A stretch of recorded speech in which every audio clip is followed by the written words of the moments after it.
Terima kasih untuk hari ini. Kami percaya, kami senantiasa menantikan-Mu Tuhan. Terima kasih untuk pujian penyembahan yang telah kami naikkan. Terima kasih untuk segala bentuk pernyataan kami, persembahan, offering kami. Biarlah itu menjadi suatu persembahan yang harum kepadamu, yang berkenan kepada Tuhan. Dan kalau sebentar kami akan mendengarkan firman-Mu. Urapi setiap daripada kami Tuhan, dimulai dari hamba-Mu. Meskipun hamba-Mu telah siap, tapi hamba-Mu tahu tanpa pengurapan penyertaan perkenanan Tuhan, maka sia-sialah hamba mempersiapkan ini semua. Maka doa hamba-Mu sekali lagi meminta dengan segenap kerendahan hati, kayaknya Kau Allah berkenan untuk mengurapi pemberitaan firman-Mu, supaya firman jadi berkat buat umat-Mu. Urapi lidah bibir hamba-Mu untuk bisa menyampaikannya sesuai dengan hikmat Allah, bukan hikmat manusia. Juga urapi jemaat-Mu, telinga hati rohani mereka Kau bukakan supaya mereka dapat menangkap pesan Tuhan yang mengubahkan hidup mereka. Terima kasih Bapak. Kami siap mendengar firman-Mu dalam nama Tuhan Yesus. Kami sudah berucap syukur. Semua yang percaya sama-sama katakan amin. Beri tepuk tangan buat Tuhan. Silakan duduk saudara. Terima kasih. Shalom. Apa kabar? Tidak terasa kita sudah masuk ke minggu terakhir November. Kita sudah masuk Desember. Bentar lagi perayaan Natal saudara. Visi Natal daripada Rayon 10 dari Bapak Rohani kita dikatakan bahwa from the manger to the hill of Olive, ya, Mount of Olive. Jadi dari kandang domba ke Bukit Zaitun. Maka itu saudara, dari sini kita bisa ngambil kesimpulan bagaimana it doesn't matter where you start, it doesn't matter where you are, but it matters where you end up. Ya. Bukan masalahnya bagaimana kita memulainya, ya. Bagaimana Yesus memulai di kandang domba ketika lahir. Salomo lahir di istana, tapi di akhir hidup dia berkata segala sesuatu adalah sia-sia. Maka dari itu saudara, saya agak nyerempet dikit, yaitu from the prison to the prison ward house. Dari penjara ke rumah kepala penjara. Kita akan baca ayatnya saudara, di dalam Yeremia dulu 29 ayat 11. Ayat ini sangat cukup populer. Mari kita baca sama-sama 2, 3. Sebab aku ini mengetahui rancangan-rancangan apa yang ada padaku mengenai kamu.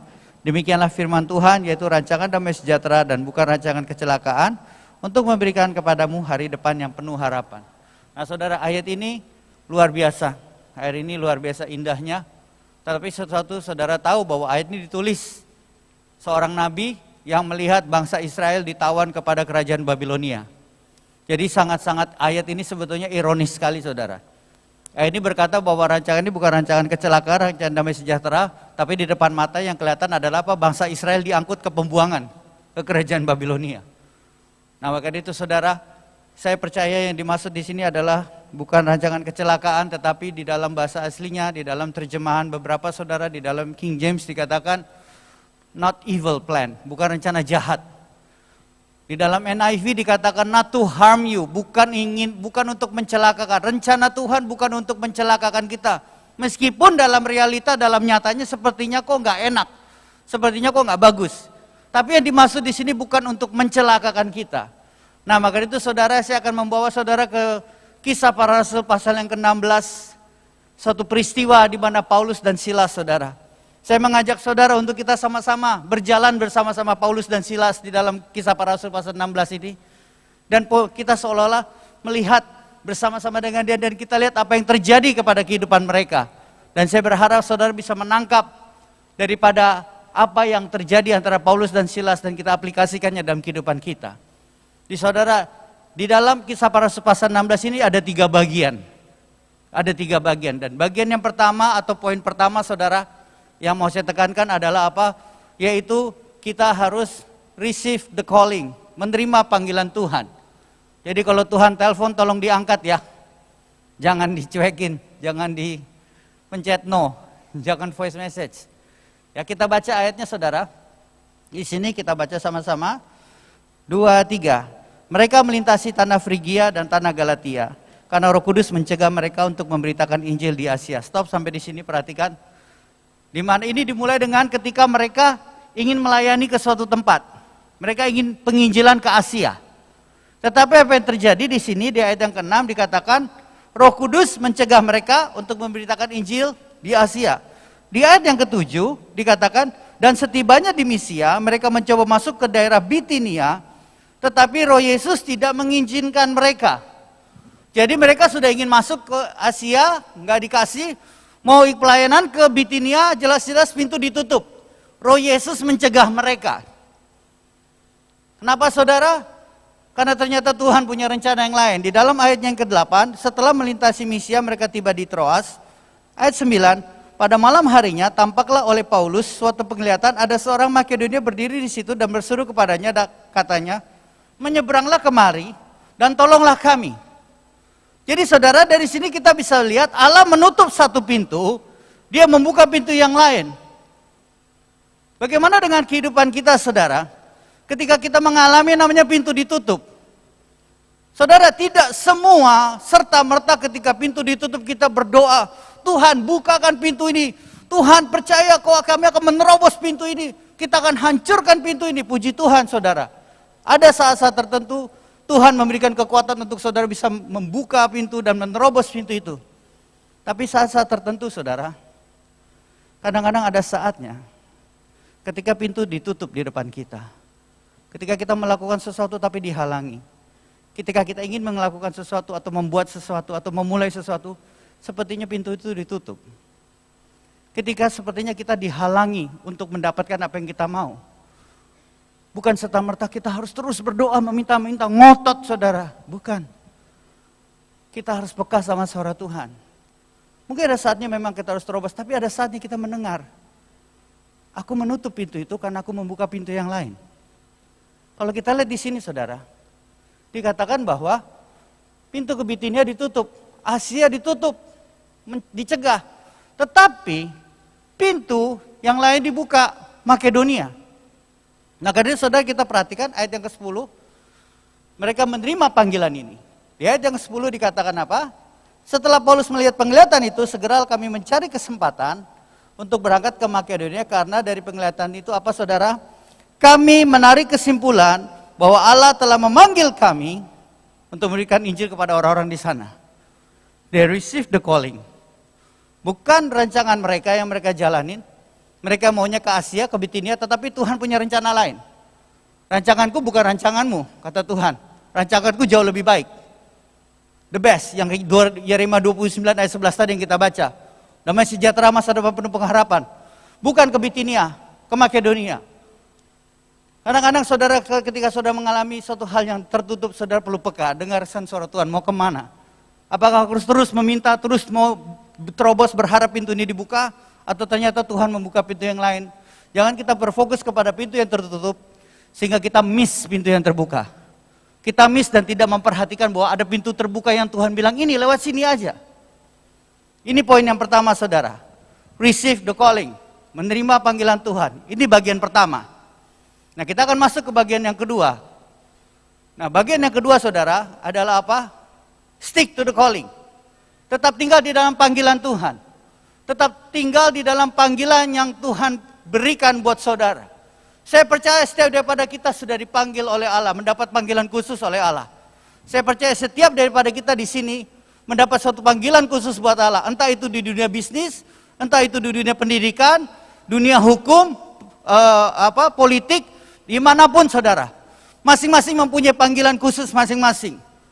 Dan saya mau katakan kepada saudara, saudara yang sudah memanggil, didapat panggilan seperti ini, stick to your calling, tetap pegang panggilan saudara ini. Kenapa saudara? Ini kita lihat belajar dari Paulus dan Silas. Kenapa saudara? Karena di sini ketika mereka taat sama Tuhan, receive the calling, masuk kepada panggilan mereka, memang awalnya bagus saudara. Mereka begitu datang diterima sama seorang pengusaha muda, pengusaha wanita yang namanya Lydia. Diterima, bahkan tinggal sama mereka, bahkan satu keluarga bertobat, memberi diri dibaptis, tinggal di rumahnya Lydia. Wow, it's a good start. Awal yang bagus saudara. Tapi saudara tahu apa yang terjadi? Itu baru permulaan.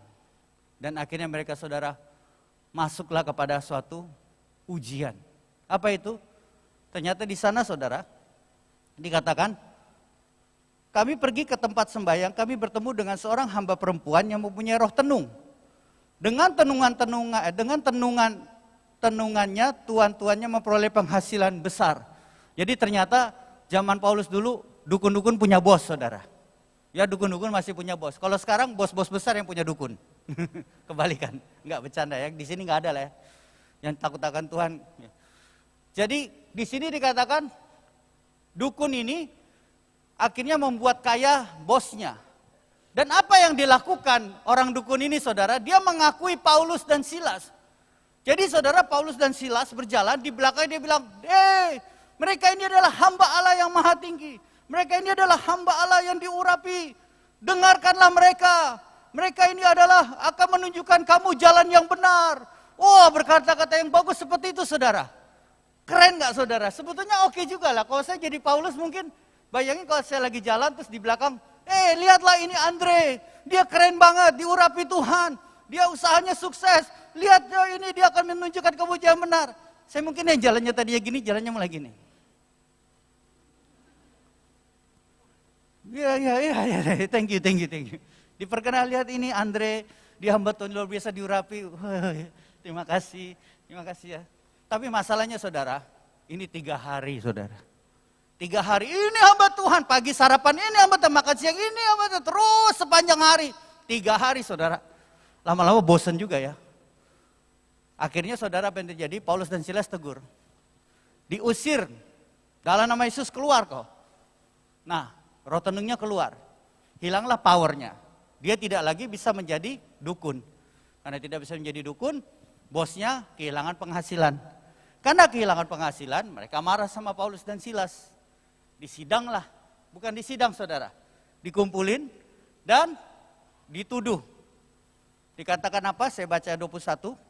Mereka mengajarkan ada istiadat yang kita sebagai orang Rom tidak boleh menerimanya atau menurutinya. Kenapa di sini saya suruh baca 21 acara orang Rom? Nanti kita akan kembali ke situ. Orang Rom saudara, bukan minuman rum. Nah saudara, jadi akhirnya saudara, apa yang terjadi? Dia difitnah, dibilang dia ini mengajarkan hal yang salah, nggak pakai sidang, masukin penjara. Ayat 23-24 dikatakan, mereka berkali-kali didera, mereka dilemparkan ke dalam penjara. Kepala penjara diperintahkan untuk menjaga mereka dengan sungguh-sungguh. Dan perhatikan ayat 24. Sesuai dengan perintah itu, kepala penjara memasukkan mereka ke ruang penjara yang paling tengah dan membelenggu kaki mereka dalam pasukan yang kuat. Jadi saudara, udah mereka didera berkali-kali, dimasukin penjara, dipasung kakinya dengan pasungan yang kuat. Pasungan zaman dahulu saudara, kakinya itu betul-betul nggak bisa gerak. Jadi duduk doang saudara. Duduk karena dipaku, nggak bisa gerak, dipasung. Dikatakan ditaruh yang paling tengah pasungan yang kuat. Saya mau tanya sama saudara, ketika Paulus dan Silas mendapat perlakuan seperti ini, kalau saudara jadi mereka, mungkin gak saudara mulai bertanya panggilan Tuhan dalam hidup saudara? Tuhan, kamu yang suruh ke Makedonia loh, kenapa kita ada di penjara? Bukankah engkau yang mensuruh kami? Kami mah gak mau ke sini, kita maunya ke Bitinia, tapi kau bilang gak boleh ke Makedonia, kok malah di penjara? Harusnya di istana dong. Harusnya disambut sama wali kota, gubernur, dijamu, dan segala macam. Kenapa berakhirnya di penjara? Saudara bisa bayangkan kalau misalnya saya atau saudara jadi posisi Silas, kita mungkin lihat-lihatan saudara, kan gak bisa gerak tuh. Jadi cuma lihat-lihatan doang gitu ya. Paulus bilang ke Silas, Las, lu gak salah dengar? Lus, kayaknya gue gak salah dengar juga deh. Kayaknya Tuhan ngomong gini, Las, benar gak sih? Lus, iya, Las. Gitu. Akhirnya, antara dua nih, Lus, lu yang salah dengar atau Tuhan yang salah ngomong? Tuhan yang salah order. Iya ya, bisa mereka mempertanyakan panggilan Tuhan dalam hidup mereka. Mereka sudah mentaat loh, ikut Tuhan loh. Kok di penjara kalau taat? Mikir saudara, masuk akal gak ini? No, gak masuk akal. Katanya rancangan damai sejahtera. Bukan kecelakaan, kok di penjara? Nah perhatikan di sini saudara. Mereka saat itu mengalami suatu namanya masa-masa krusial yang disebut defining moment. Waktu masa di mana akan menentukan siapa mereka. Mereka bisa saja punya alasan yang sangat bagus untuk give up. Punya alasan yang bagus untuk ngambek. Ya udahlah Tuhan, suruh orang lain aja nginjilin kota ini. Biarin kita di penjara, biarin udah dipasung nggak bisa ngapa-ngapain. Biarin aja. Ngambek saudara. Atau marah. Atau nggak mau, pokoknya habis ini pulang kita. Balik lagi. Tapi perhatikan sikap mereka saudara. Stick to your calling. Tetap setia dalam panggilan mereka. Ayat ini kita baca sama-sama 2, 3. Tetapi kira-kira tengah malam, Paulus dan Silas berdoa dan menyanyikan puji-pujian kepada Allah. Dan orang-orang hukuman lain mendengarkan mereka. Luar biasa saudara. Mereka mendengarkan, para tawanan mendengarkan mereka. Jadi saudara, Paulus dan Silas mempunyai alasan yang cukup kuat untuk tidak mau lagi melayani Tuhan. Untuk tidak lagi mau tetap setia terhadap panggilan Tuhan. Tetapi mereka memilih untuk setia. Stick to the plan. Stick to the calling. Tetap tinggal di dalam panggilan itu. Mereka berdoa, memuji Tuhan. Dan saudara, mereka doanya bukan bisik-bisik. Mereka nyanyinya bukan bisik-bisik. Dikatakan mereka menyanyikan puji-pujian dan berdoa saudara. Itu bukan kayak, Silas, doa yuk pelan-pelan. Ya Tuhan, kenapa ya kita di sini? Iya Tuhan. Enggak saudara. Kenapa? Karena dikatakan orang-orang hukuman mendengarkan mereka. Jadi mereka ngomongnya keras saudara. Mereka berdoa, Tuhan terima kasih untuk kebaikan-Mu. Engkau Tuhan Yesus Juru Selamat. Engkau mati bagiku. Engkau menebus dosaku. How great thou art. Maaf ya suara saya nggak bisa, bukan WL. How great thou art. Nyembah Tuhan, haleluya. Para tawanan mendengarkan mereka. Dan saya percaya persis terjadi KKR di penjara. Tahu nggak kenapa saudara? Setelah itu gempa bumi. Bukan hanya gempa bumi. Pintu penjara terbuka semua. Rantai-rantai terlepas semua. Pasungan terlepas semua. Bukankah itu kesempatan yang baik untuk narapidana kabur? Semua terbuka, pintu terbuka, udah kayak blak-blak-blak. Wah kayak memang tanda dari Tuhan suruh keluar, merdeka, bebas. Tapi saudara tahu, begitu kepala penjara tahu, dia langsung mau bunuh diri. Karena hukumannya saudara dia pasti harus mati. Karena harusnya menjaga penjara kok bisa keluar. Tetapi begitu dia ingin membunuh diri, kita baca ayat yang ke-28, tampilkan. Ayat yang ke-28.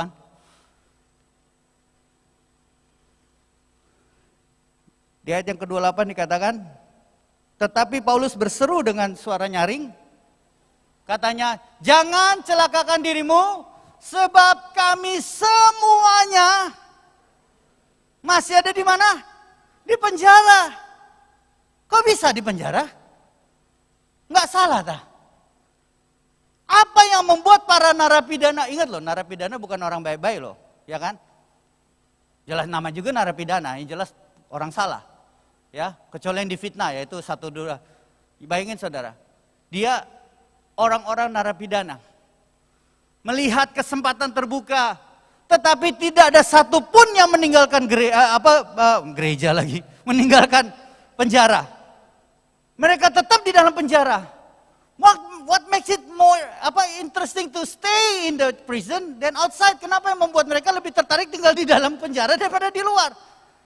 Saya percaya saudara, kenapa? Saya yakin ini. Karena ada hadirat Allah di penjara. Waktu dia memuji menyembah Tuhan, hadirat Allah turun, gempa bumi. Mereka dijamah, saya yakin mereka semua menangis. Bertobat, terima Tuhan Yesus. Sehingga begitu semua semua pintu-pintu terbuka, rantai-rantai terbuka. Mereka mau tetap di dalam, mereka nggak mau pergi. Makanya Paulus berkata, jangan bunuh diri. Lihat kita semua masih di sini. Kok bisa?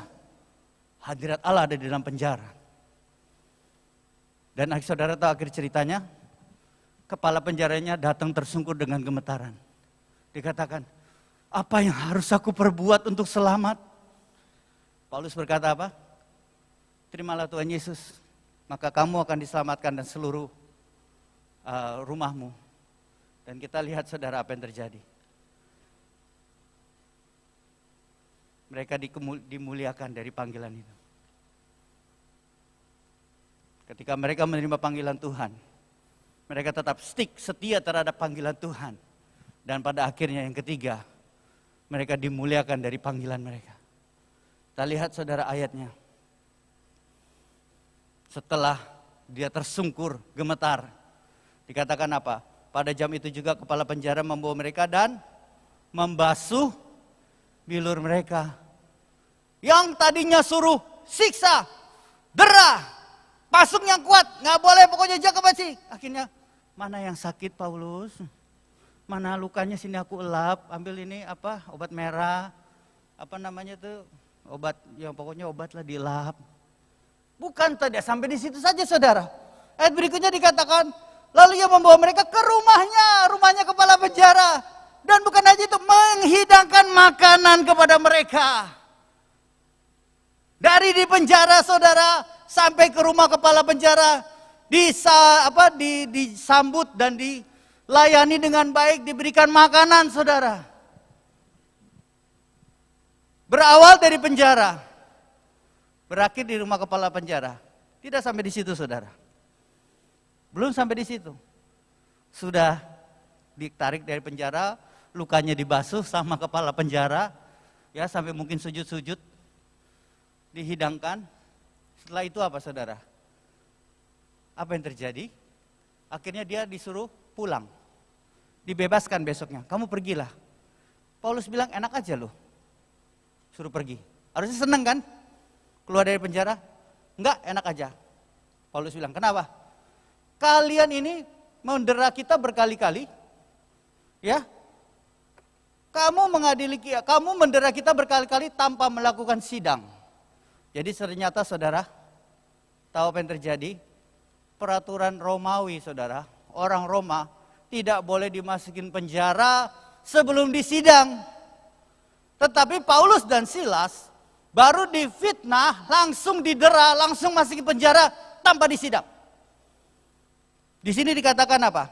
Tanpa diadili mereka telah mendera kami, warga negara Roma, Rum tadi, di muka umum, lalu melemparkan kami ke dalam penjara. Sekarang mereka mau mengeluarkan kami dengan diam-diam, enak aja. Enggak gitu sih ngomongnya. Tidak mungkin demikian. Biarlah mereka datang sendiri dan membawa kami keluar. Akhirnya saudara pejabat itu menyampaikan perkata kepada pembesar kota. Ketika mereka mendengar Paulus ada orang Rum, maka takutlah mereka. Kita baca ayatnya yang ke-39. 2, 3.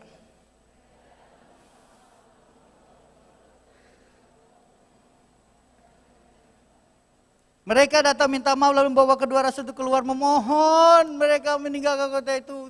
Pembesar-pembesar saudara, gubernur, wali kota, orang-orang pimpinan tertinggi di kota itu. Maaf Paulus, ampun. Kalau saya jadi Paulus, ya enak kan, cium kaki. Bayangin saudara, yang tadinya di penjara, difitnah, didera berkali-kali, direndahkan. Akhirnya dimuliakan oleh Allah. Sampai pembesar pun, ampun. Ketika kita tetap setia di dalam panggilan kita akan dimuliakan oleh Tuhan di dalam panggilan itu saudara. Tepuk tangan, gak usah malu-malu, gak apa-apa. Buat Tuhan kok, bukan buat saya. Dari sini saudara mengerti. Luar biasa saudara. Dan yang luar biasanya adalah saudara, ketika saya merenungkan pasal ini saudara, ada satu yang melompat firman Tuhan kepada saya yang mirip dengan ini. Saudara tahu di mana? Mazmur pasal yang ke-23. Kenapa saudara? Perhatikan. Dimulai dari ayat yang ketiga saja saudara, saya mulai. Dikatakan, ia menyegarkan jiwaku, ia menuntun aku di jalan yang benar oleh karena namanya. Mirip enggak? Ia menuntun aku di jalan yang benar oleh karena namanya. Ia menuntun aku ke Makedonia oleh karena namanya. Ia menghalangi aku untuk ke Bitinia, ke Misia. Dia ingin menuntun aku ke Makedonia oleh karena namanya. Dia menuntun aku di jalan yang benar. Jalan yang benar adalah Makedonia. Bukan Bitinia, bukan Misia, tapi Makedonia. Itulah jalan yang benar. Dan dia menuntun kami ke sana oleh karena namanya. Mirip. Yang keempat. Sekalipun aku berjalan dalam lembah kekelaman, aku tidak takut bahaya. Sebab engkau besertaku. Sekalipun kami dipenjara, difitnah, meskipun kami harus mendapatkan pembelaan di sidang, kami tidak takut karena Allah menyertai kami. Di penjara pun Allah bersama dengan kami. Satu penjara pun bertobat oleh karena Tuhan beserta dengan kami. Mirip? Mirip kan saudara? Sekalipun dalam lembah kekelaman, Tuhan kau kirim kami ke Makedonia, kau di penjara. Tuhan kau menuntut aku jalan benar, kau di dalam lembah kekelaman. Mereka tidak takut bahaya, stick to the calling. Karena mereka tahu, di balik itu ada ayat 5 dan ayat 6. Ayat 5 apa saudara? Baca 2, 3. Engkau menyediakan hidangan bagiku di hadapan lawanku. Stop. Engkau menyediakan hidangan. Mirip ya? Yang kita tadi baca. Menyediakan hidangan di hadapan lawanku. Siapa yang menyediakan hidangan Paulus dan Silas? Kepala penjara. Sounds familiar? Tuhan memuliakan. Tapi memang harus mengalami yang namanya ayat yang keempat. Stick to the calling. Tinggallah di dalam panggilan saudara. Maka saudara akan dimuliakan. Lanjut.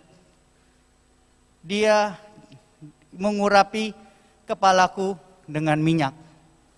Saudara tahu budaya Yahudi? Kalau seorang tamu terhormat. Tamu bukan tamu orang sembarangan. Tamu terhormat datang ke rumah saudara. Saudara wajib mengurapi dia dengan minyak sebagai bentuk penghormatan. Maka dari itu Yesus bilang apa? Waktu dia dibasuh kakinya, ditumpahin minyak oleh wanita yang berdosa ini. Simon, selama aku di rumah kamu tidak mengurapi aku dengan minyak. Dia mengurapi aku dengan minyak. Itu suatu bentuk penghormatan saudara. Tuhan akan memuliakan saudara. Saudara akan dihormati. Tetapi memang harus mengalami ayat yang keempat. Dikatakan pialaku penuh melimpah. Dan ayat yang keenam saudara, ayat yang paling enak dikatakan apa? Kebajikan dan kemurahan belaka mengikut aku. Haleluya. Berkat, kebajikan, kemurahan akan mengikuti saudara. Dan itu tidak akan membuat saudara jauh dari Tuhan. Kenapa? Justru akan membuat saudara berkata, aku akan tinggal di rumah Tuhan seumur hidupku. Aku akan tetap beribadah apapun alasannya. Aku akan terus menyembah Tuhan, berdoa, memuji Tuhan, beribadah. Setia mengembalikan milik Tuhan. Karena aku tahu berkat itu akan mengejar aku. Amin saudara. Saya menutup dengan kesaksian saudara. Saya minta di musik.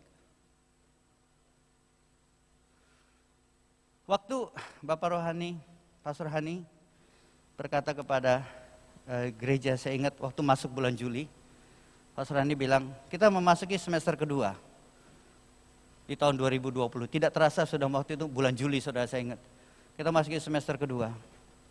Dan ketika Pastor Hani berkata gitu, tiba-tiba Tuhan berkata begini, semester kedua Mazmur 23. Saya bilang, Tuhan, semester kedua Mazmur 23. Mazmur 23 itu ada 6 ayat. Berarti semester yang kedua 4-6. Apa itu 4-6? Sekalipun aku dalam lembah kekelaman. Tapi Tuhan berkata, kamu sudah melewati lembah kekelaman. Kamu akan menikmati yang namanya 5 dan 6. Saudara, saya mau bersaksi ini bukan untuk menyombongkan diri. Ampuni Tuhan hukum saya kalau saya begitu. Tapi saya menunjukkan bagaimana kadang-kadang Tuhan izinkan kita untuk stay to the calling. Tetap setia di dalam panggilan kita. Selama pandemi corona saya mengalami proses yang luar biasa. Selama 3 bulan saya nggak ada penghasilan. Puji Tuhan istri saya masih kerja dan masih dapat gaji. Tapi bisnis saya 0. Bulan keempat, selama 4 bulan hanya 1 invoice, itu pun tidak besar saudara. Mengalami proses yang luar biasa. Seperti yang namanya ayat 4 ini saudara. Ketika masuk bulan Juli, Tuhan berkata, ayat 4 kamu sudah lewati. Mazmur 23 bagian kedua. Apa itu? 5 dan 6. Dan saya bilang sama Pastor Adi, Pastor, saya kok dapat kesan bahwa kita akan mengalami ayat 5 dan 6. Pastor Andi bilang, ya puji Tuhan, tapi tidak semua orang. Hanya orang-orang yang setia akan mengalami 5 dan 6. Saya berharap saudara orangnya. Saudara tahu, di tengah pandemi biasa orang tutup bisnis saudara. Tapi saya dengan istri di tengah-tengah pandemi kita membuka usaha. Bukan menyombongkan, tapi ini kasih karunia Tuhan. Di tengah pandemi kita membuka usaha. Dan usaha pun itu memberikan keuntungan. Dan bukan hanya itu adalah passionnya istri saya. Kerinduan dia dari dia mulai marriage 10 tahun yang lalu, dia rindu untuk mempunyai bisnis ini. Dan dia doakan, dan kita membukanya di tengah pandemi. Di tengah-tengah keadaan lagi sulit-sulitnya. Sampai saya waktu itu meminta Pak Serhani doakan, dia katakan, kamu mau ngomong apa? Saya cuma bilang, saya percaya ini dari Tuhan. Kenapa? Karena satu, ini passion istri saya. Yang kedua, ini di tengah pandemi. Nggak masuk akal untuk membuka bisnis ini di tengah pandemi. Dan Tuhan bukakan jalan. Dan tambah lagi saudara, bisnis saya pribadi mulai Tuhan berkati kembali. Berangsur-angsur pulih, mulai diberkati secara luar biasa. Bisnis saya pribadi saudara. Tidak sampai di situ saudara. Saya membeli rumah sebelum menikah. Jadi saya udah punya rumah sebelum menikah saudara. Dan kemudian istri saya juga udah punya rumah sebelum menikah. Ya saudara ya. Jadi kemudian 2 rumah ini saudara, setelah kita menikah, kita tinggal di dalam rumah dinas dan 2 rumah ini nganggur. Tidak ada yang sewa. Dan yang luar biasa, bulan kemarin November saudara. Saudara mungkin tahu, setiap kali saudara lewat ke perumahan, ke komplek ruko, dijual cepat, disewakan cepat. Malah ada yang ditulis, disewakan cepat, butuh uang cepat. Penjualnya butuh uang cepat, seperti itu saudara. Nah saudara, rumah saya tidak pernah ditulis disewakan. Tiba-tiba ada orang cari rumah saudara, saya tawarkan rumah saya, langsung deal 1 tahun saudara. Tiba-tiba ada lagi orang mau sewa rumah, lihat rumah istri saya mau langsung deal saudara 1 tahun. Bayar di depan. Kebajikan dan kemurahan.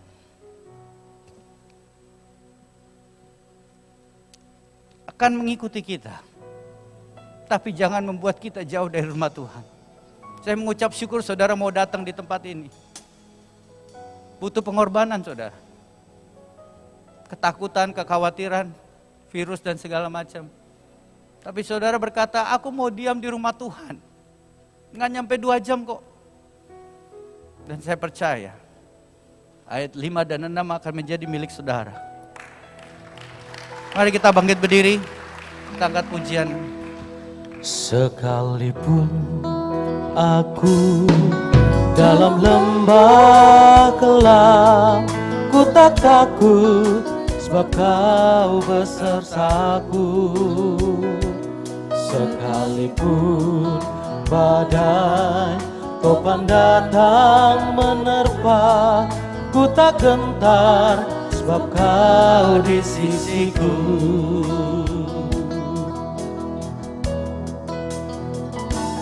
Sekalipun aku dalam lembah gelap, ku tak takut sebab kau besertaku. Sekalipun badai topan datang menerpa, ku tak gentar sebab kau di sisiku. Katakan, kami percaya Tuhan. Aku percaya. Aku percaya. Yes Tuhan, kami percaya. Berkat-Mu atasku melimpah. Kebajikan kemurahan. Kebajikan kemurahan selalu mengikutiku. Ku puji, ku sembah Kau Tuhan. Katakan sekali lagi, sekalipun aku dalam lembah gelap, ku tak takut sebab Kau besertaku. Sekalipun badai topan datang menerpa, ku tak gentar sebab Kau. jadikan ini perkataan iman-Mu. Yakini dari hatimu, aku percaya. Kami percaya Tuhan bahwa berkat-Mu atasku melimpah. Berkat-Mu atasku melimpah. Yes. Kebajikan kemurahan selalu mengikutiku. Ku puji, ku sembah. Katakan aku percaya. Aku percaya.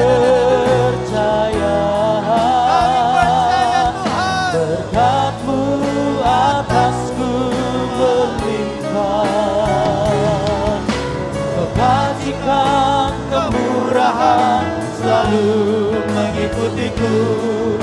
Ku puji, Katakan lebih sungguh-sungguh lagi. Tuhan, aku percaya. aku percaya berkat-Mu atasku melimpah, kebajikan Akan mengikuti kami. selalu mengikutiku. Ku puji, ku sembah Kau Tuhan. Mari kita berdoa. Bapa di surga, terima kasih untuk firman-Mu. Tuhan, we have received your calling. Kami telah menerima panggilan-Mu Tuhan. Kami sadari kadang-kadang ada pintu yang ditutup karena Kau sedang membuka pintu yang lain. Dan kami mau setia dan taat Tuhan untuk menerima dan melakukan panggilan-Mu. Dan bukan hanya itu saudara.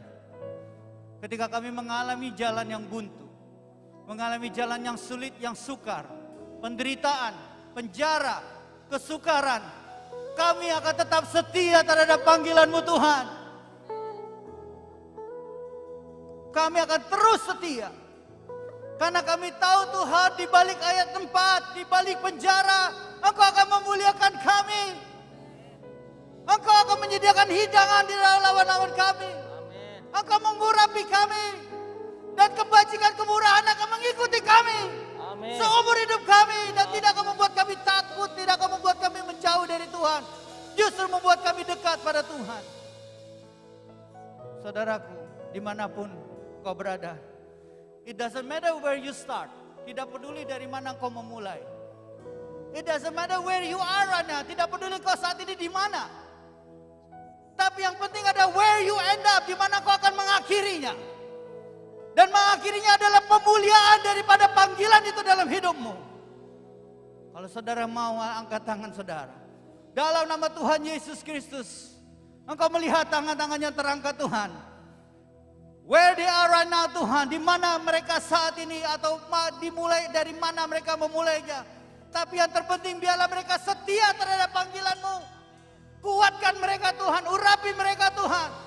Mereka mungkin saat ini sedang mengalami hal-hal yang buruk, hal-hal yang menderita, hal-hal yang sukar. Kuatkan mereka dalam nama Tuhan Yesus. Biarlah mereka tetap setia, sehingga mereka akan menggenapi setiap janji-Mu. Mereka akan dimuliakan dari panggilan mereka. Terima kasih Bapa, terima kasih Yesus. Meteraikan doa hamba-Mu ini.